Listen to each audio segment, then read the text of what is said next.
കുറച്ച് പൊക്കം കുറവാണെങ്കിൽ കുള്ളാന്നും, കുറച്ച് തടി കൂടുതലാണെങ്കിൽ തടിയാന്നും, അല്ലെങ്കിൽ തടി കുറവാണെങ്കിൽ എലുമ്പ, അല്ലെങ്കിൽ എന്താ കൊടക്കമ്പി എന്നൊക്കെ വിളിച്ച് അർമാദിക്കുന്ന, ഇതൊക്കെ നമ്മുടെ അവകാശമാണെന്ന് വിചാരിച്ച് നടക്കുന്ന കുറേ ടീം ഇപ്പോഴും നമ്മുടെ സമൂഹത്തിലുണ്ട്. അപ്പോൾ ഞാനിത് പറയാനുള്ള കാരണം എന്താണെന്ന് വെച്ചിട്ടുണ്ടെങ്കിൽ, ഗൗരി കൃഷ്ണ, അതായത് 96 എന്ന് പറഞ്ഞിട്ടുള്ള സിനിമയിലേക്ക് വന്ന ഒരു മലയാളിയായിട്ടുള്ള അനുഗ്രഹീതൻ ആൻ്റണി എന്ന് പറഞ്ഞിട്ടുള്ള മലയാള സിനിമയിലെ നായികയായിട്ടുള്ള നമ്മുടെ ഈ നടി, തമിഴിൽ ഇപ്പോൾ ഒരു സിനിമ റിലീസ് ചെയ്തിട്ടുണ്ട്. അപ്പോൾ അതിൻ്റെ നായികയാണ്.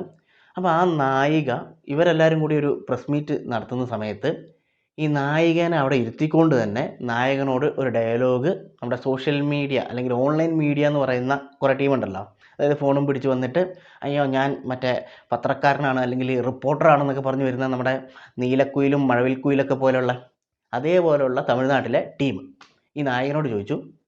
അതായത് ഈ ഒരു സിനിമയിൽ സീനുണ്ട്, ഈ നായകൻ എടുത്തു പൊന്തിക്കുന്ന നായകൻ, ഈ ഒരു സീനുണ്ട്.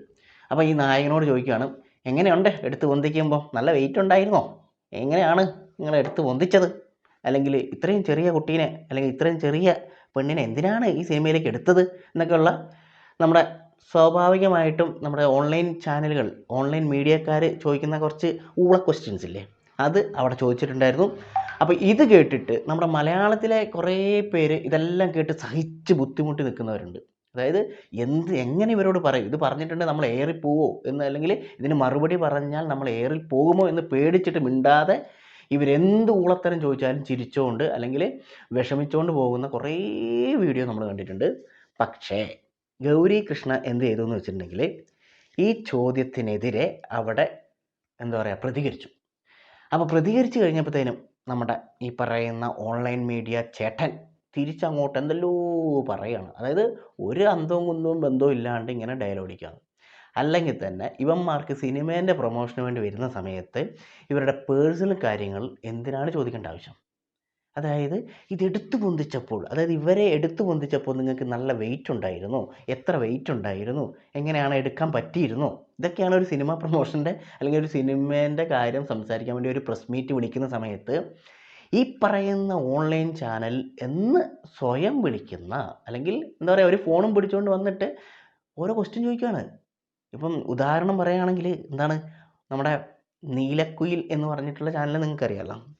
ഇപ്പം ആൾ കുറച്ച് ഡീസൻ്റ് ആയി തോന്നുന്നു. പക്ഷേ ഒരിടയ്ക്ക് നീലക്കുയിലിൻ്റെ മുമ്പിൽ പെടാൻ വേണ്ടിയിട്ട് നായകന്മാർക്കും പേടിയായിരുന്നു. കാരണം നായകന്മാരുടെ പേടി എന്ന് പറഞ്ഞിട്ടുണ്ടെങ്കിൽ ഇവരുടെ മുമ്പിലൊന്ന് കുനിയാനോ അല്ലെങ്കിൽ ഒന്ന് നിവരാനോ പറ്റില്ല.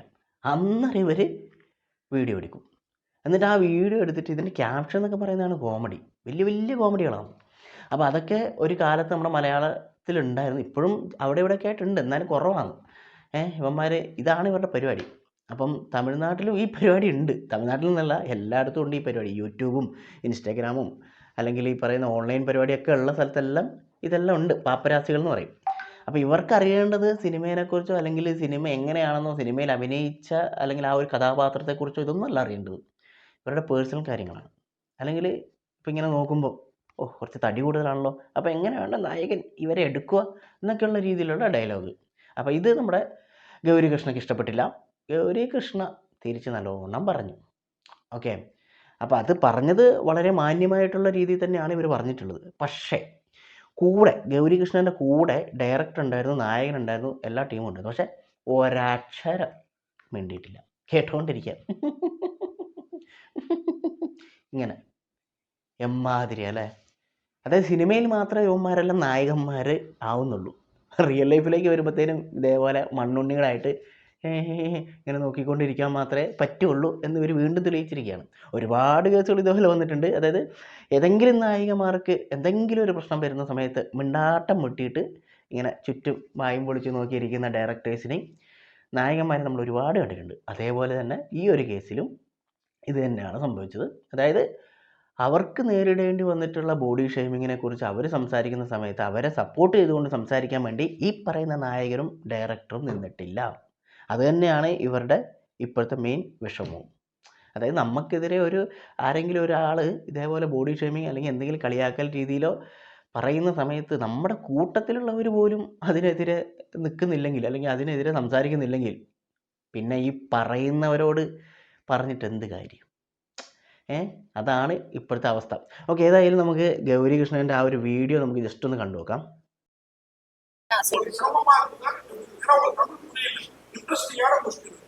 என்ன இன்ட்ரெஸ்டிங்கான நான் கேக்குறேன். எனக்கு நல்லா ஞாபகம் இருக்கு நீங்க என்ன கேட்டீங்க. சார் ஒரே நிமிஷம் முடிச்சிட்டீங்க. நான் சொல்றேன். ஊசி மொழியில மாதிரி இருக்கிறாங்க. என்ன வேண்டாம் இங்க புஷ்போட சரிதா வந்து கொண்டாடுறது. இங்க ஊசி மொழியில இருக்கிறாங்க. அப்படிலாம் சொல்லல நீங்க. ஹீரோயின் வெயிட் என்னன்னு கேட்டீங்க. அது ரொம்ப டிஸ்ரெஸ்பெக்ட்ஃபுல்லான கேள்வி. நான் உங்கள்ட்ட டைரக்டா சொல்றேன்.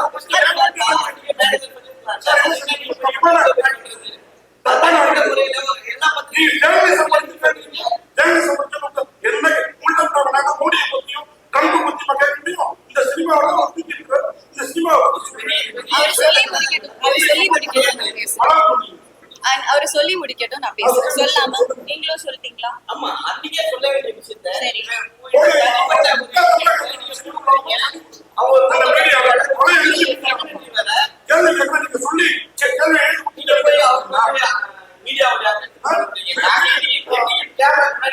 പറയുന്ന ചങ്ങായിക്ക് ഗൗരികൃഷ്ണന്റെ വെയിറ്റ് അറിയണം പോലും. എന്തിന്? സിനിമ കാണാൻ വേണ്ടി പോകുന്ന സമയത്ത് ഗൗരികൃഷ്ണയ്ക്ക് ഇത്രയാണ് വെയിറ്റ്, ഇതെടുത്ത് പൊന്തിക്കുമ്പോൾ നായകൻ ഭയങ്കരമായിട്ട് ബുദ്ധിമുട്ടി എന്നൊക്കെ പറഞ്ഞിട്ട് റിവ്യൂ ഇടാൻ വേണ്ടിയിട്ടാണ്. എന്തോന്നറിയ ഇതെല്ലാം. ഇതാ 2 മൊണ്ണകൾ അവിടെ ഇരിക്കുന്നുണ്ടായിരുന്നോ? അതായത് ഡയറക്ടറും നായകനും മൊണ്ണകൾ ഒരക്ഷരം മിണ്ടാണ്ട് വായി നോക്കിയിരിക്കുന്നു. ഇതൊക്കെ തന്നെയാണ് പ്രശ്നം.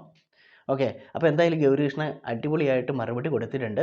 അതിനുശേഷം ഗൗരികൃഷ്ണ ഒരുപാട് മാധ്യമങ്ങൾക്ക് ഇതിനെപ്പറ്റിയുള്ള വിവരങ്ങളും കൊടുക്കുന്നുണ്ട്. അപ്പോൾ അതും നമുക്കൊന്ന് കണ്ടുനോക്കാം. ഇതൊരു അടിച്ചാക്ഷേപിക്കുന്ന പോലെ തന്നെ ആയിരുന്നു. നിങ്ങൾക്ക് അങ്ങനെ തോന്നി, എൻ്റെ പെർസ്പെക്റ്റീവ് അതല്ലെങ്കിൽ തനിക്കിപ്പോൾ എന്താണ്? ഒരു വുമൻ ഒരു വോയിസ് ഉള്ളത്, ഒരു കംപ്ലീറ്റ് സൈലൻസിങ് ആയിരുന്നു ഇന്നലെ നടന്നത്. ഒരു കംപ്ലീറ്റ് സൈഡ് ലൈൻ ചെയ്ത് ഒരാളെ ഇങ്ങനെ ഐസൊലേറ്റ് ചെയ്യപ്പെട്ട്, അത് ഞാൻ ദൈവത്തിനോട് നന്ദി പറയുന്നു. ആ സമയത്ത് എനിക്കൊരു സ്ട്രെങ്ത് തന്നതിനും. പലപ്പോഴും നമുക്ക് ദേഷ്യം വരുമ്പോൾ നമ്മൾ കരയും. എനിക്കിന്നലെ I was very close to coming to tears. പക്ഷേ ആ ഒരു റിയാക്ഷനാണ് അവർക്ക് വേണ്ടത്. എനിക്ക് ദേഷ്യം കൂടി I could feel the heat on my face. അത്രയും ഒരു അൺകംഫർട്ടബിൾ ആയിട്ടുള്ളൊരു സിറ്റുവേഷന് അങ്ങോട്ട് വന്നിട്ടും they still going on attack mode. 10-12 minute കഴിഞ്ഞ് ഞാനിങ്ങനെ ആലോചിക്കും, ഞാനാണോ തെറ്റുകാരി? അതാണ് നടക്കുന്നത്. ഒരു മാനിപ്പുലേഷൻ, ഒരു ബുള്ളിങ് ആൻഡ് ഹറാസ്മെൻ്റ് ആയിരുന്നു ഇന്നലെ നടന്നത്. സത്യം, ഈ ഒരു വീഡിയോ കണ്ടിട്ടുണ്ടെങ്കിൽ വിചാരിക്കും ഇവരാണോ തെറ്റ് ചെയ്തത്, അതോ ഈ പറയുന്ന ഓൺലൈൻ മീഡിയക്കാരാണ് തെറ്റ് ചെയ്തത്? അമ്മാതിരി ഡയലോഗടിയാണ് ഓൺലൈൻ മീഡിയക്കാരൻ ചെയ്തുകൊണ്ടിരുന്നത്. അപ്പോൾ എന്തായാലും ഈ ഒരു കാര്യത്തിൽ ഗൗരികൃഷ്ണ തന്നെയാണ് ശരിയെന്ന് നമുക്ക് 100% പറയാൻ വേണ്ടി പറ്റും. അല്ലെങ്കിൽ നമ്മുടെ സമൂഹത്തിൽ അല്ലെങ്കിൽ നമ്മുടെ നാട്ടിൽ സ്ഥിരമായിട്ട് കണ്ടുവരുന്ന ഒരു പരിപാടിയാണ് ബോഡി ഷേമിങ് പരിപാടി. അതായത് കുറച്ച് മെലിഞ്ഞ് കഴിഞ്ഞിട്ടുണ്ടെങ്കിൽ വിളിക്കും കൊട്ടക്കമ്പി, എടാ മെലിഞ്ഞവനെ, അല്ലെങ്കിൽ കുറച്ച് തടിച്ചിട്ടുണ്ടെങ്കിൽ വിളിക്കും എടാ തടിയോ. ഇവരുടെയൊക്കെ വിചാരം എന്താണെന്ന് വെച്ചാൽ ഇങ്ങനെ വിളിക്കുമ്പം അത് കേൾക്കുന്നവന് അത് ഭയങ്കര സന്തോഷം കൊടുക്കുന്നുണ്ടെന്നാണ് ഇവന്മാരുടെ വിചാരം. പക്ഷേ അത് നിങ്ങളുടെ വെറും തോന്നലാണ്. അതായത് നിങ്ങൾക്ക് ഇതേപോലൊരു അവസ്ഥ വന്നിട്ടുണ്ടെങ്കിൽ മാത്രമേ ഇങ്ങനെ വിളിക്കുന്ന സമയത്ത് നിങ്ങൾക്ക് ആ ഒരു ബുദ്ധിമുട്ട് മനസ്സിലാവുള്ളൂ. അപ്പോൾ ഇതാണ് നമ്മുടെ സോഷ്യൽ മീഡിയയിൽ അല്ലെങ്കിൽ ഓൺലൈൻ ചാനലുകാർ വരെ ഇതാണ് ഇപ്പോഴത്തെ മെയിൻ പരിപാടി. അതായത് അനാവശ്യമായിട്ടുള്ള ചോദ്യങ്ങൾ, ഒരു ബന്ധമില്ലാത്ത ചോദ്യങ്ങൾ ചോദിച്ചിട്ട് എങ്ങനെയെങ്കിലും 10 റീച്ച് ഉണ്ടാക്കുക, അത്രയേ ഉള്ളൂ. അതായത് ഈ ഒരു വീഡിയോൻ്റെ ക്ലിപ്പ് എടുത്തിട്ട് ഇവർ കൊടുക്കുന്ന ക്യാപ്ഷനാണ് ഏറ്റവും വലിയ കോമഡി. അതായത് ഇവരോടിപ്പോൾ ഒരു ക്വസ്റ്റ്യൻ ചോദിച്ചിട്ട് ഇവർ കൊടുക്കുന്ന ക്യാപ്ഷൻ എന്ന് പറയുന്നത് വേറെ എന്തെങ്കിലും ആയിരിക്കും. അപ്പോൾ ഈ ആ ഒരു ക്യാപ്ഷൻ കണ്ടിട്ട് ആളുകൾ കയറി നോക്കും, അതിന് വേണ്ടിയിട്ടുള്ള പരിപാടി.